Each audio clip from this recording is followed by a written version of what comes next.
السلام عليكم ورحمة الله وبركاته. إن الحمد لله نحمده ونستعينه ونستهديه ونستغفره ونتوب إليه ونتوكل عليه ونعوذ بالله من شرور أنفسنا ومن سيئات أعمالنا. من يهد الله فهو المهتد ومن يضلل فلن تجد له وليا مرشدا. أشهد أن لا إله إلا الله وحده لا شريك له وأن سيدنا محمدا عبده ورسوله وصفيه من خلقه وحبيبه بلغ الرسالة وأدى الأمانة ونصح الأمة وكشف الغمة وجاهد في الله حق جهاده حتى أتاه اليقين. اللهم صل على سيدنا محمد وعلى آله وصحبه وبارك وسلم. أما بعد. Muslimin muslimat, sahabat pendengar ikiman dirahmati Allah, marilah sama-sama kita rafakkan kesyukuran kehadrat Allah di atas segala nikmat yang Allah Ta'ala kurniakan kepada kita, terutamanya nikmat iman dan Islam. Dan marilah sama-sama kita bersyukur dengan mentaati segala perintah Allah, melaksanakan segala suruhannya dan menjauhi segala larangannya. Mudah-mudahan Allah Subhanahu wa Ta'ala sentiasa memberikan taufik dan hidayah kepada kita, menerima segala amal ibadah kita, mengampunkan segala dosa, kesalahan dan kesilapan kita, dan mudah-mudahan Allah golongkan kita dalam kalangan hamba-hambanya yang bersyukur. Muslimin muslimat yang dirahmati Allah, kita berada pada ayat yang ke-187 daripada surah Al-A'raf. Allah berfirman, A'udzu billahi minasyaitonir rajim. Yas'alunaka 'anis sa'ati ayyana mursaha. Qul innama 'ilmuha 'inda rabbi la yujalliha liwaqtiha illa hu. Thaqulat fis samawati wal ard. La ta'tikum illa baghtah. يسألونك كأنك حفي عنها قل إنما علمها عند الله ولكن أكثر الناس لا يعلمون. Yang bermaksud, mereka bertanya kepadamu wahai Muhammad tentang hari kiamat, bilakah masa datangnya? Katakanlah, sesungguhnya pengetahuan mengenainya hanyalah ada di sisi Tuhanku.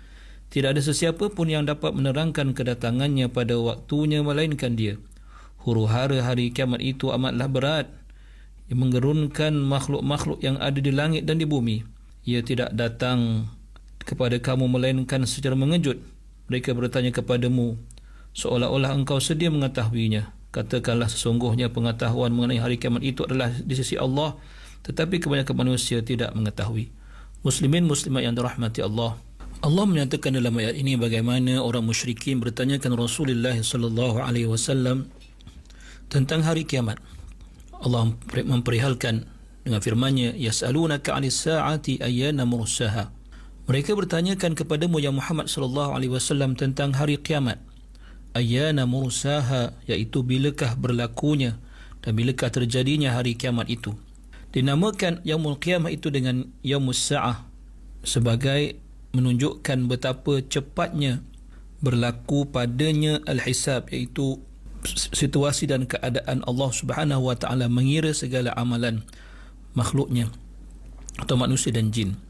Qul innama 'ilmuha 'inda rabbi, katakan kepada mereka ya Muhammad sallallahu alaihi wasallam, tiada siapa pun yang mengetahui tentang waktu berlakunya hari kiamat itu melainkan Allah Subhanahu wa Ta'ala. Dan kemudian ditegaskan dengan firman-Nya, la yujalliha liwaqtiha illahu.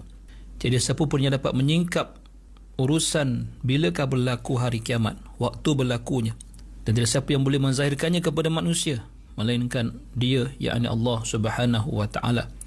Kerana Dialah sahaja yang mengetahui bilakah berlakunya hari kiamat itu ataupun as-sa'ah itu.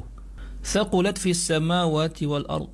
Sesungguhnya kejadian kiamat itu merupakan suatu yang berat ke atas penduduk langit dan bumi, di mana manusia dan penduduk langit dan bumi keseluruhannya merasa bimbang tentang bencana yang akan berlaku pada hari itu. Yas'alunaka ka'annaka hafiyun anha. Dan mereka bertanyakan kepadamu ya Muhammad sallallahu alaihi wasallam tentang waktu hari kiamat itu, seolah-olah engkau ya Muhammad banyak bertanya mengenai hari kiamat tersebut dan bersungguh-sungguh untuk mengetahui bilakah berlakunya.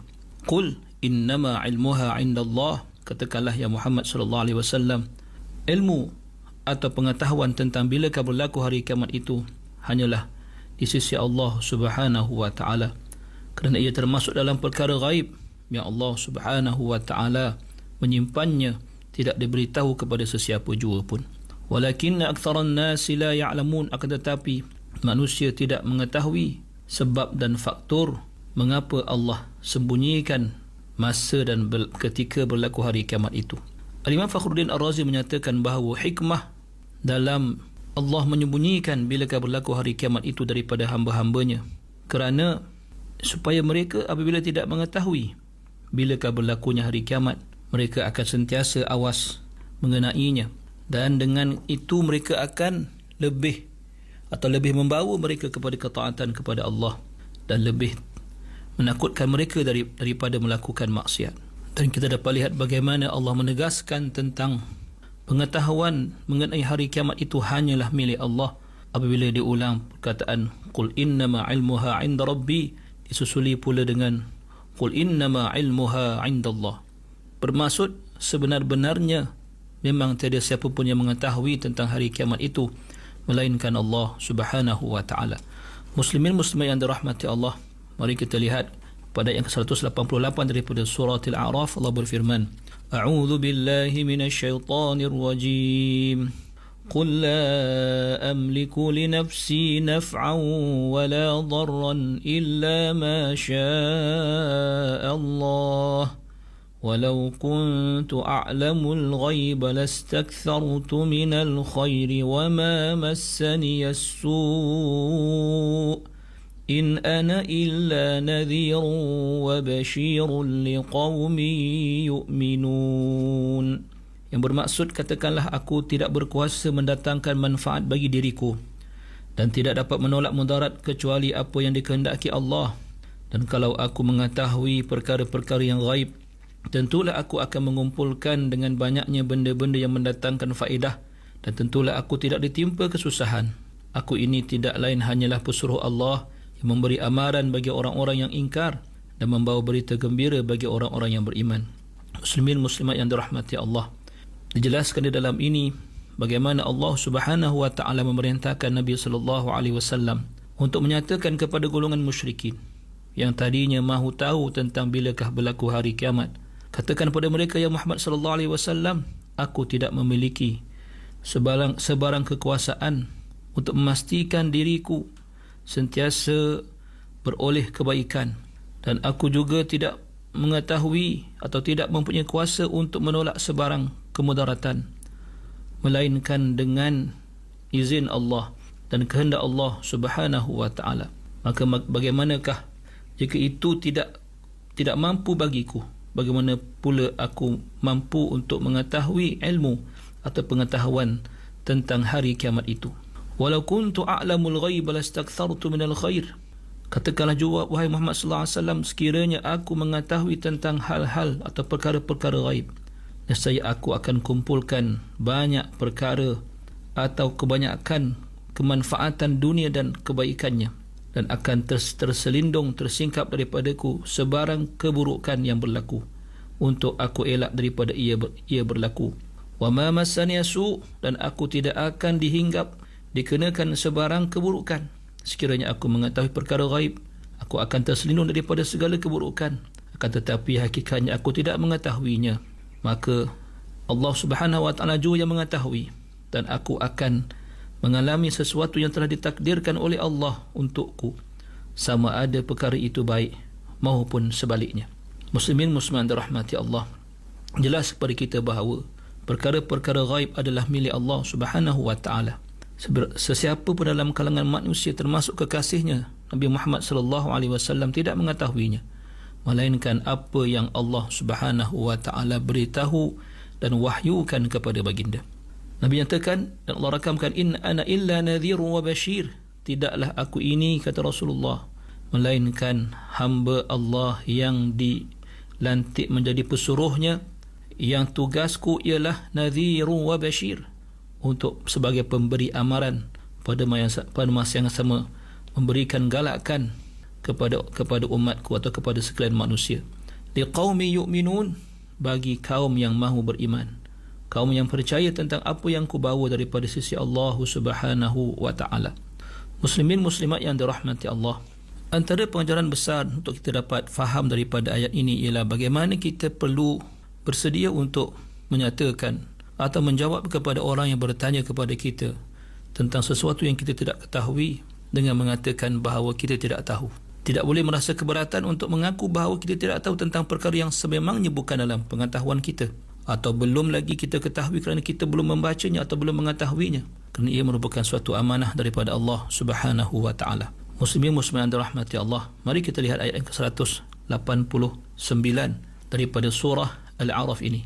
Allah berfirman, A'udzu billahi minasyaitonir rajim. Huwallazi khalaqakum min nafsin wahidatin wa ja'ala minha zawjaha liyaskuna ilayha falamma taghashaha hamalat hamlan khafifan famarrat bih فلما أثقلت دعوا الله ربهما لئن آتيتنا صالحا لنكونن من الشاكرين. Yang bermaksud, dialah Allah yang menciptakan kamu semua dari hakikat diri yang satu, dan ia mengadakan daripada hakikat itu pasangannya, yakni jadi suami isteri, untuk bersenang hati dan hidup mesra yang satu kepada yang lain. Ketika suami mencampuri isterinya, mengandunglah ia dengan kandungan yang ringan, serta teruslah ia dengan keadaan itu ke suatu waktu. Kemudian ketika ia berasa berat dan menaruh bimbang, berdoalah suami isteri itu kepada Tuhan mereka dengan berkata, sesungguhnya jika engkau, wahai Tuhan kami, mengurniakan kami nikmat yang baik, tentulah kami menjadi orang-orang yang bersyukur. Muslimin muslimat yang dirahmati Allah, Allah Subhanahu wa taala membuktikan kekuasaannya dalam menciptakan makhluknya, iaitu manusia. Yang Allah nyatakan, dialah Allah yang menciptakan kamu, wahai manusia, kesemuanya dari tanpa terkecuali seorang pun daripada diri yang satu, merujuk kepada Nabi Adam AS. Wa ja'ala minha zawjaha, dan dijadikan daripadanya pasangannya, itu dari diri yang satu itu pasangannya, iaitu Hawa, liyaskuna ilaiha, agar Nabi Adam AS merasa tenang terhadap atau memperoleh ketenangan apabila bersama isterinya. Falamma taghashaha hamalat hamlan khafifan, maka apabila sang suami menyetubuhi isterinya, maka ia akan hamil dengan kehamilan yang ringan tanpa sebarang kesusahan, kerana ketika itu masih di peringkat awal. Berkata Abu Sa'ud, iaitu ketika air mani menjadi seketul daging atau segumpal darah yang masih ringan jika dinisbahkan dengan fasa yang selepas itu. Famarrat bih, dan wanita itu akan melalui proses tersebut. Falamma athqalat, maka apabila kehamilannya bertambah berat kerana janinnya bertambah besar dan menanti masa untuk dilahirkan, da'awallaha rabbahuma, berdoalah kedua-duanya kepada Allah, berdoa dengan sebenar-benarnya, la in ataitana salihan lanakunanna minasyakirin, sekiranya engkau ya Allah memberikan rezeki kepada kami berupa anak yang saleh, yang sempurna kejadiannya, lanakunanna minasyakirin, kami sesungguhnya akan menjadi dalam kalangan orang-orang yang bersyukur. Kemudian apa yang berlaku? Lihat ayat 190 daripada surah Al-A'raf ini. Allah berfirman, a'udzu billahi minasyaitonir rajim. فَلَمَّا آتَاهُمَا صَالِحًا جَعَلَا لَهُ شُرَكَاءَ فِيمَا آتَاهُمَا فَتَعَالَى اللَّهُ عَمَّا يُشْرِكُونَ. Dan kemudian ketika Allah mengurniakan kepada keduanya nikmat yang baik sebagaimana yang mereka doakan atau pohonkan, mereka berdua menjadikan sekutu bagi Allah dalam urusan wujudnya nikmat yang dikurniakan Allah kepada mereka. Maha suci Allah dari apa yang mereka sekutukan itu. Muslimin muslimat yang dirahmati Allah, dalam ini Allah Ta'ala menyatakan betapa manusia itu begitu mudah untuk melupakan nikmat yang dikurniakan Allah, yang selama ataupun yang sebelum ini mereka begitu beria-ia berdoa meminta kepada Allah. Maka bila Allah mengurniakan kepada kedua-duanya, si suami dan isteri itu atau ibu ayah itu, seorang anak yang sempurna, yang sehat, ja'ala lahu syuraka'a fi ma atahuma, mereka jadikan anak-anak itu ataupun zuriat keturunan mereka itu syuraka'a fi ma atahuma, iaitu nikmat mereka memperolehi anak-anak yang mereka inginkan itu tidak menjadikan mereka, melainkan mereka telah mengkufuri nikmat Allah, bahkan kufur terhadap Allah dengan menyekutukan Allah Subhanahu wa taala dengan menyembah berhala dan patung-patung itu. Fata'ala Allahu amma yushrikun, maka maha suci Allah Subhanahu wa taala daripada apa yang mereka sekutukan Allah dengannya. Dan Allah sama sekali tidak boleh disekutukan dalam